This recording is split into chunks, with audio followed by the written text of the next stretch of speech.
Hello, Paola. So, could you tell us a little bit more about the way Après-Coup started? How did you decide, and what were the reasons why you've decided to create Après-Coup in New York? Well, it's a big question. I'm going to try to summarize it a little bit. When I came to United States, this was in 86, 87, no, 86, I think. It was clear to me that it was necessary to find an environment where it was possible to continue our permanent formation. I had studied in Paris, I was in Paris within the Parisian milieu, and it was clear that it was necessary, if one would want to keep working in New York, to find an environment where it was possible to maintain a forum for possible permanent formation. And what I found was that there was not the same kind of environment you could find in Europe, insofar as the institutions were enclosed on themselves, on different kind of programs of training, very different from the French traditions of the formation in analysis. And I started creating some cartel, a working group with local psychoanalysts to see if it was possible to engage into a common work where it was also possible to introduce the reading of Lacan and Freud, of course.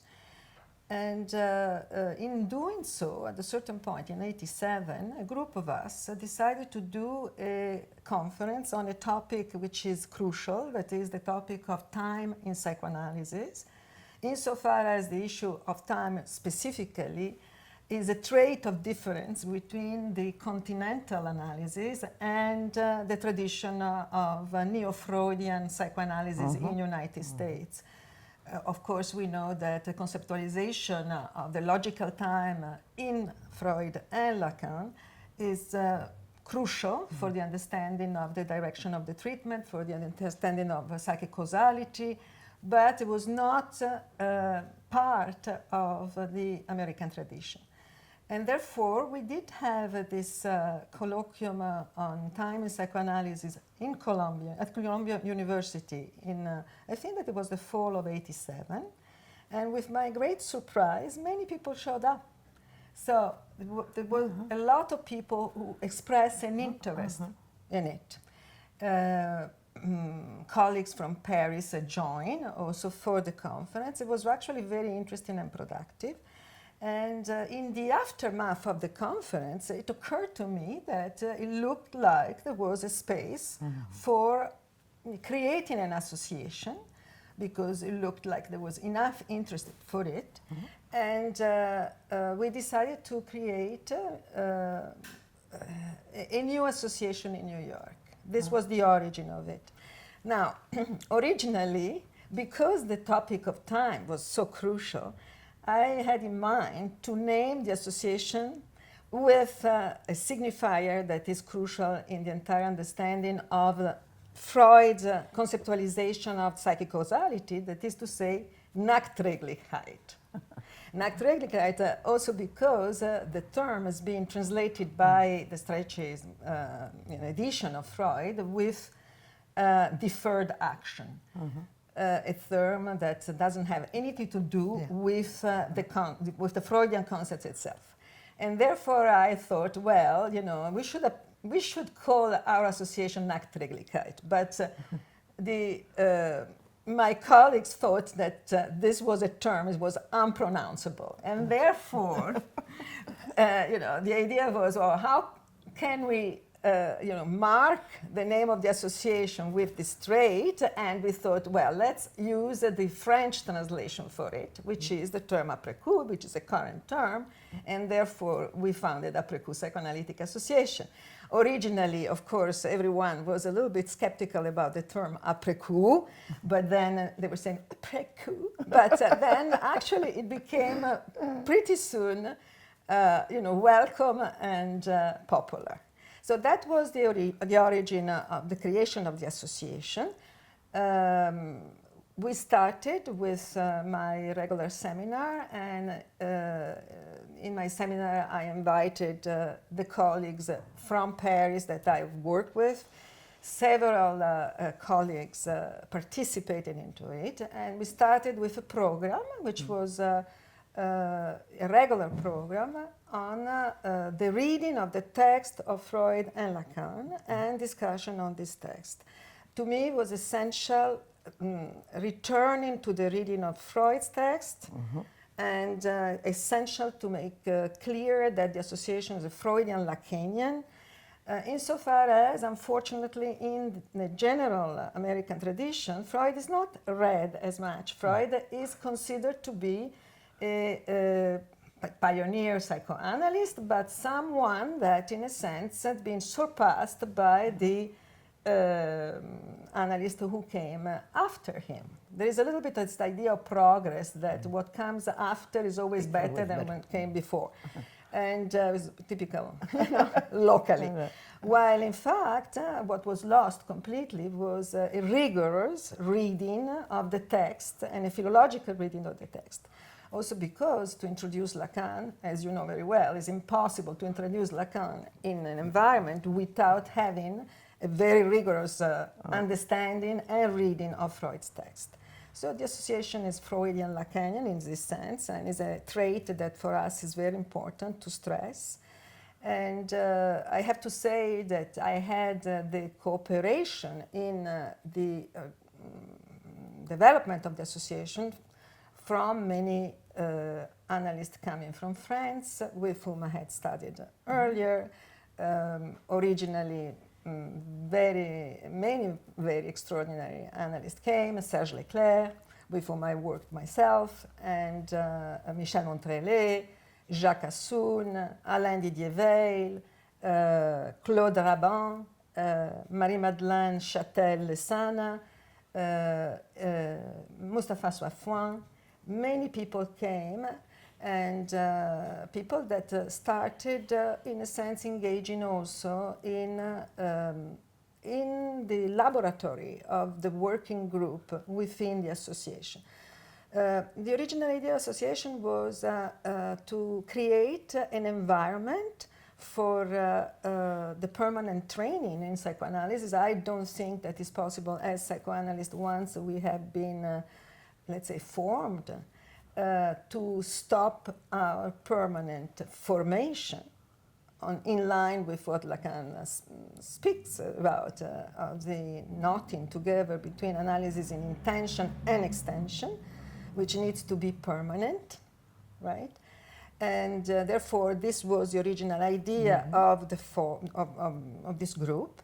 But I was also interested in creating a forum for the discussion of psychoanalysis and other disciplines, in particular the disciplines related to science, of course, medicine, but also the humanistic disciplines, literature, arts, politics, history of religion, anthropology, semiotics, all these different disciplines that in our continental tradition are essential for the formation of the analyst, differently than in the local American tradition, where psychoanalysis is mostly considered a discipline that is is a branch of medicine, and therefore where the training is mostly focused on psychoanalytic writings and scientific writings, neurology, behavioral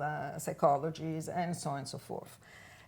Therefore, what I didn't find in New York when I came was a forum that was interdisciplinary for the complex formation necessary to the analyst, as Freud conceived it already in the 20s when he was speaking about what was the formation of an analyst. And this was the origin of society. Of course, at the beginning, we were very few people. I had very interesting American colleagues who participated into it. But with the time, more people start joining the seminars, the workshop, and we grew together. It was not, the association was not conceived as an institute at the start, because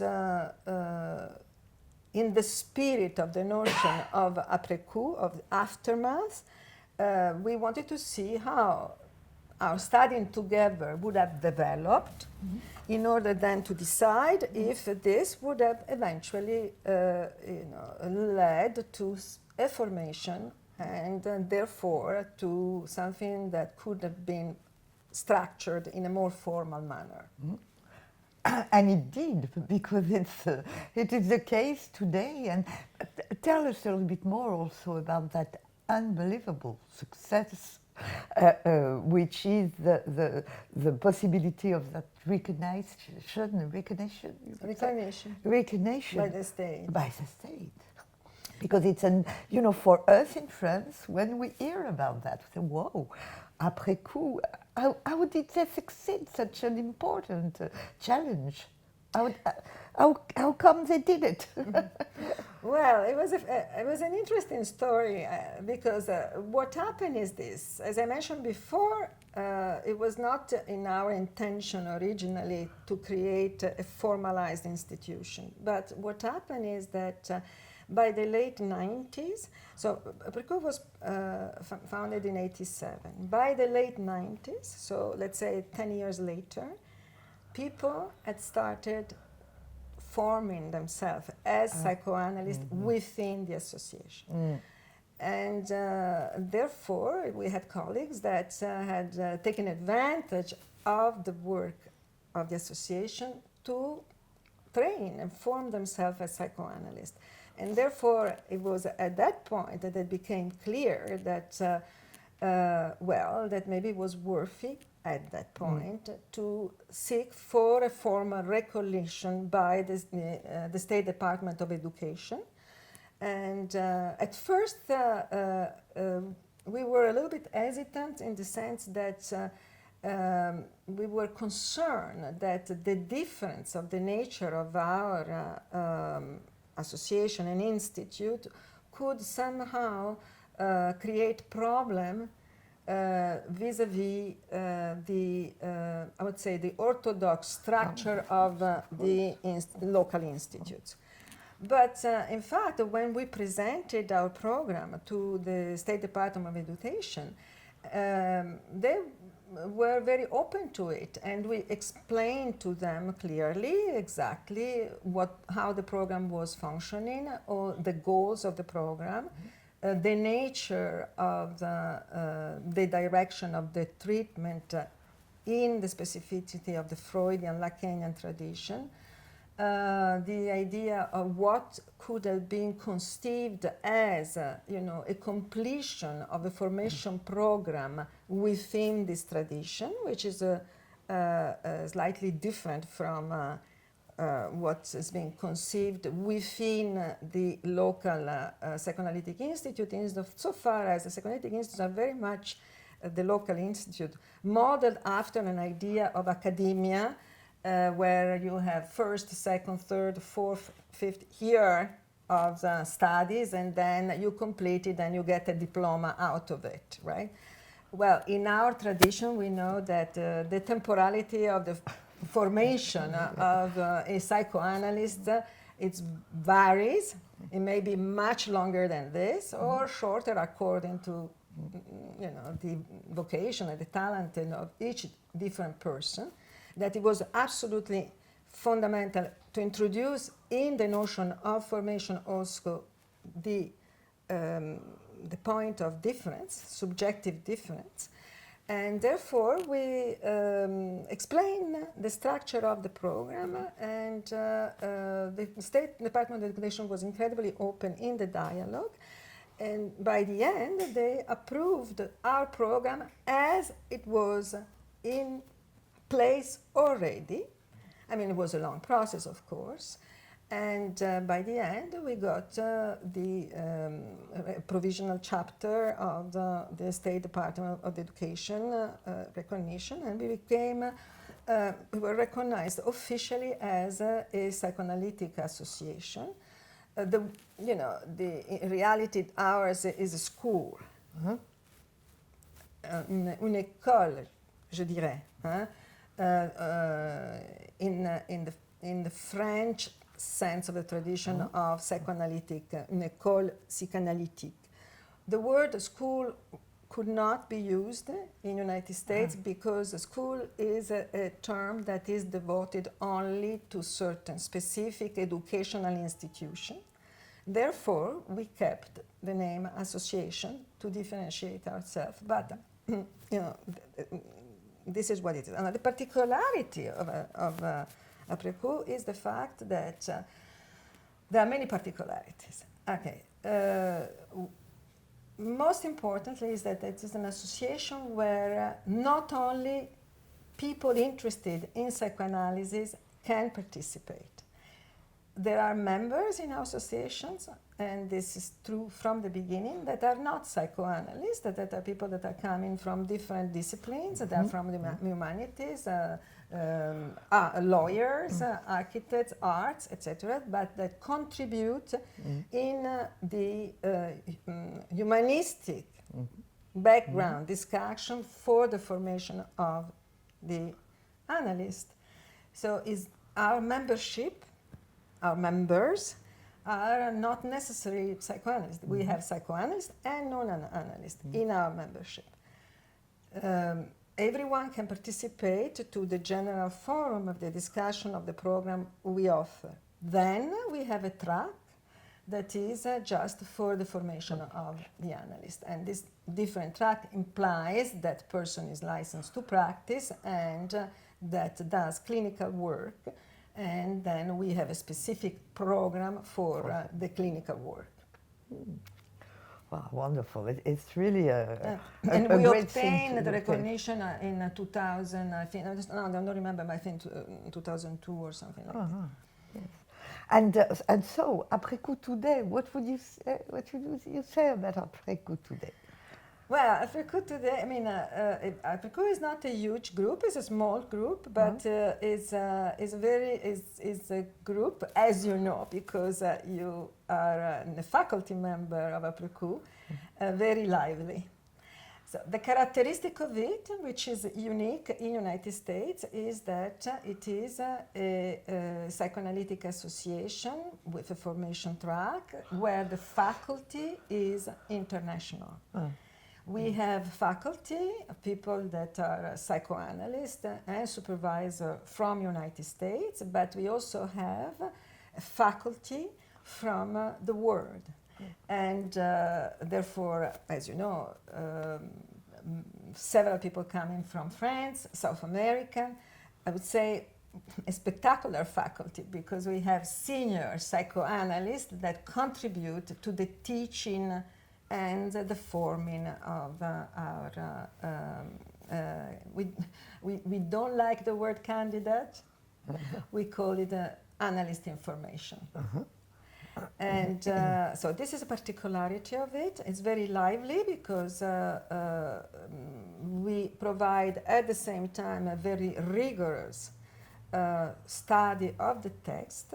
This is pretty specific, I would say, because a consistent, rigorous reading of the text, developing therefore the transference towards the texts of our founders, in particular, definitely Freud and Lacan, but then all the authors that are significant around them, right? But then the particularity is also that we offer clinical supervision that is completely informed by the Freudian Lacanian tradition. I would say that today Après-Coup has its own spot in the general environment of a psychoanalytic association in the United States. What I think that participants appreciate about it is the liveliness in it, because we do both rigorous studies of tests as well as provide instances of discussion on issues that concern psychoanalysis today, psychoanalysis within the social link today, because obviously, we live in an environment that transforms itself. So we study the transformations of it. In the last few years, we had devoted our a program on the issue of the subject and the social link, specifically trying to approach the differences in our way of working in the present with the transformation of the social link. You had contributed in an extraordinary manner with your work on the issue concerning children today. Mm-hmm.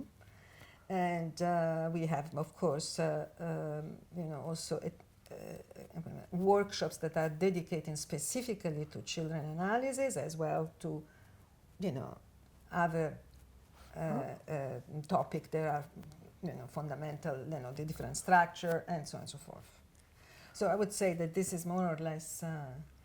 So what do you think about Après-Coup, since you are part of, of the faculty? Well, it's true that it's unbelievably a lively place, unbelievably, with a real rigorous way of working, of thinking, of reading, and also people who have a lot of possibility to create new things, to have new ideas, and to catch what's really happening today about our modernity and all those questions, those new questions we have to work with every day.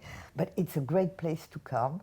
It's great to work with you, and it makes us progress. Even when you're old, when you're an old analyst, it's true that it's a pleasure to come from France to work with you, because we always learn something with you. So it's a great formation place, and we love really Après-Coup. It's true. But we learn from you. I mean, I like this, what you say, because it's a place of exchange, and yes, this is good. Really. I also have to say that thanks to the international connections that Après-Coup has, because of the international faculty, Après-Coup also is member of Convergencia, which is the international association of La Kenyan Association. We participated to the writing and the conceptualization of the bylaw of Convergencia. It's very important because, in a sense, this allows also the members of Après-Coup to move in the world and meet in conferences, workshops, cartels abroad. They come to France, they go to South America, Argentina and Brazil in particular, but also we have Colombian and people and people from Mexico and so on and so forth.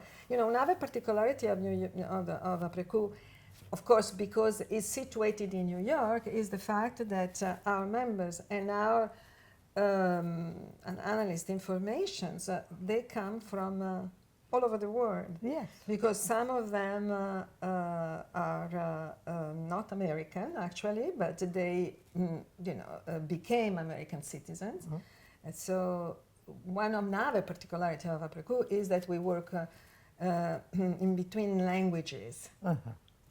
So also the two of us speaking in English is an interesting thing, because we are both not, it's not our language. It's not our mother tongue, No. but we make the effort of working in between languages in order to convey and transmit, this discipline. So I think that also the passage from one language to the other is extremely fruitful, and is definitely one of the things that became a particularity in our way of working, because through the translating, we encountered the resistance of the language, and also what cannot be said, and therefore that requires an act of, of invention, a poetic act of creation, in order to be expressed in another language.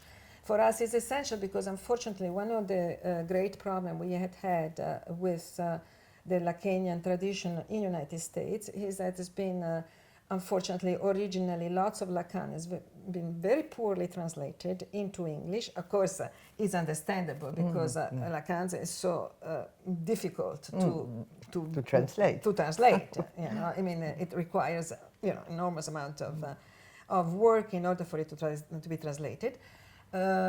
So there is this problem, and therefore, around the issue of translating Lacan, we never stop, never cease producing work. Now there is a new translation that is remarkable, made by Bruce Fink, of finally the entire Crise of Lacan, which is a great tool for us to work on. But it's not enough in the sense that it requires a constant work, especially for all the, the seminars and everything else that is,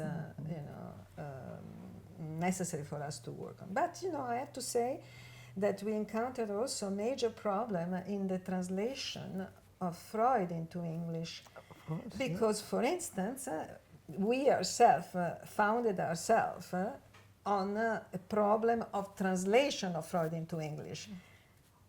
Nachträglichkeit has been wrongly translated as deferred action, which made, I would say, an entire generations of psychoanalysts in the United States missing completely. Not only in the English, missing completely the significance of the introduction by Freud of a logical temporality in the understanding of psychic causality, which is absolutely essential for the understanding of the direction of the treatment. Without it, I don't understand how it's possible to work clinically. So, actually, recently there was a debate around the issue of Nachträglichkeit, and I was, reading the exchange that occurred among certain group of analysts, and I was very surprised to see how still on the part of very respectable analysts who also had translated from French into English, etc. There are still a lot of misunderstanding around the notion precisely of Nachträglichkeit. So it's an ongoing work of transmission.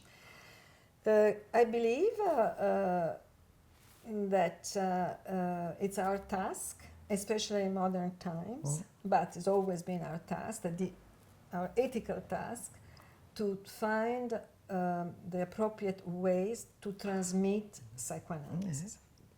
I think that we are, we join each other in, this task, and the new members of our faculty, also internationals and local, they are all share this principle of the ethical psychoanalysis towards the transmission of psychoanalysis. Well, thank you, Paola.